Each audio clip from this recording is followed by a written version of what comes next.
read great books. Mm-hmm. Really, man.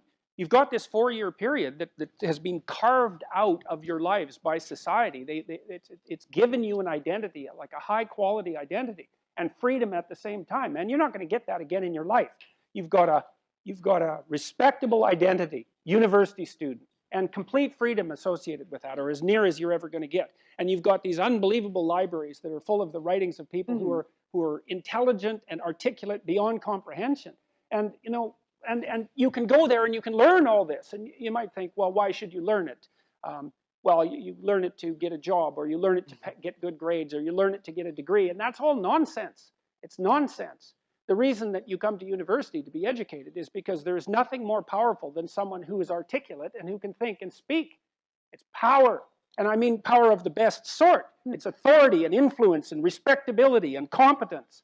And so you come to university to craft your highest skill. And your highest skill is to be found in articulated speech. And if you're a master at formulating your arguments, you win everything. And better than that, when you win everything, everyone around you wins too. Because to transform yourself into, let's consider your transformation into something approximating the logos. It means you shine a light on the whole world. Well, there's nothing more exciting to do than that. There's nothing better you can possibly do.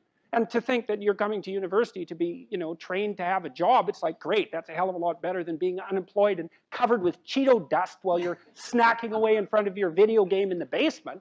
But it's not a, and I don't have anything against video games, by the way, but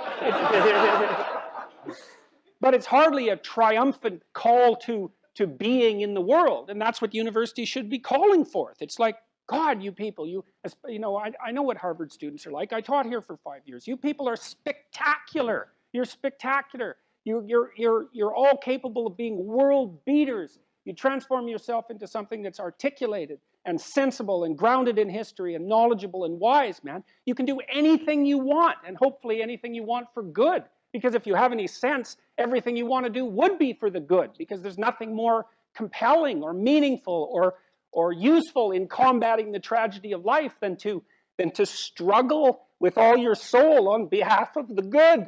And the universities have forgotten that. It's why everyone's bailing out of the humanities, and they should. The humanities are corrupt.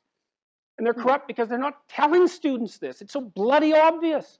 It's like, learn to think, learn to speak, learn to read. It makes you a superpower, an individual superpower.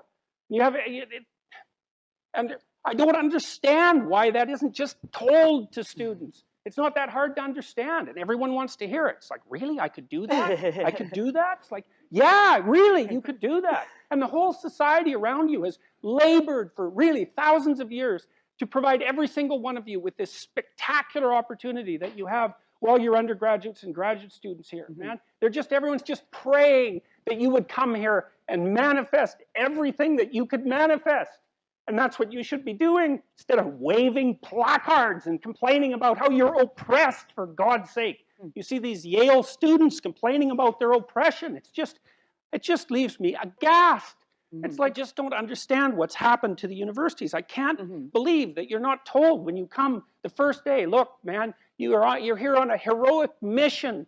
You're going to take your capacity to articulate yourself to levels that are undreamed of. You're going to come out of here unstoppable. You're going to be able to do anything you want.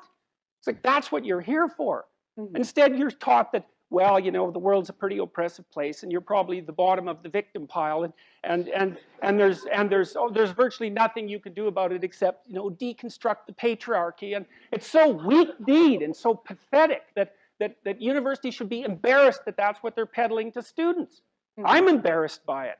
You know, I've gone on public record telling parents, bloody well send your boys to trade school, because at least they'll learn something useful. And that's a terrible thing for someone like me to say, because I do believe that that being articulated and educated in the highest possible manner there's nothing that's better for you and for society. And why have the universities forgotten this? Well, that's postmodern neo-Marxism for you, you know. Then the philosophy of intense resentment and oppression and group identity, and God, it's just pathetic.